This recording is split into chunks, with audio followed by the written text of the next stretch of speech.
The first Monetary Policy Committee meeting in 2021 being held amidst dampened economic optimism, including the COVID-19 pandemic that has continued to rage. Nothing much appears to have changed with the Nigerian economy since it contracted in the second quarter of 2020 by 6.10%, leaving the economy in another recession after exiting one in 2017. The third quarter growth, though still on the negative side at minus 3.63%, was an improvement, but a number of other economic indices still do not look good. Inflation rate has continued to rise as it currently stands at 15.75%. Oil price still hovers around $55 per barrel, grossly affecting government revenue generation. The Monetary Policy Committee noted with reservations all these and more, which has left the nation's economy struggling to grow. The weak performance observed in both the oil and non-oil sectors was largely attributed to the lag effects of the lockdown, persisting weak global demand for crude oil, and security challenges across the country.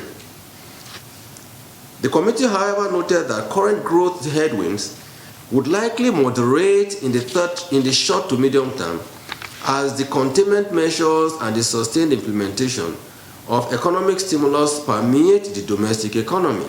The committee is caught in a dilemma on what policy parameters to choose, as growing the economy on one hand and ensuring price stability on the other hand are important. The choice, however, becomes retaining the interest rate at 11.5% alongside all other policy parameters. MPC was therefore of the view that it should pursue its current stance of systematic synchronization of monetary and fiscal policy accommodation through its development finance initiatives aimed at mitigating the impact of COVID-19 pandemic on Nigerians.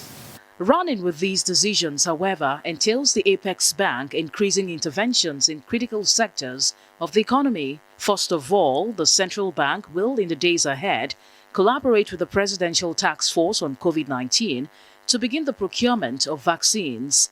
Provision of about 5 million electricity meters to various households is also in the pipeline. These are amongst other interventions. Effectively collaborating with the Presidential Task Force on COVID-19 through the existing private sector coalition against COVID-19, CACOVID, to procure and distribute vaccines to fast-track the pickup of business activities and economic recovery. On enhancing power supply, the CBN has so far provided 18.58 billion naira for the procurement of 347,853 electricity retail meters to distribution companies in support of the National Mass Metering Program. And just before the governor ends the media briefing, he reacted to a report by a credit rating agency, Fitch, on a seeming weakness by the Apex Bank in public finance management. He dismisses the report. The Central Bank of Nigeria is banker to government.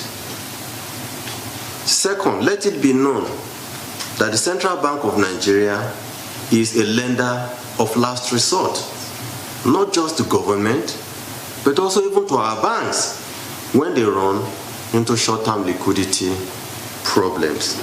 Now, the Monetary Policy Committee noted with serious concerns Nigeria's growing public debt stock, which as at the 31st of December 2020 stood at over 32 trillion naira.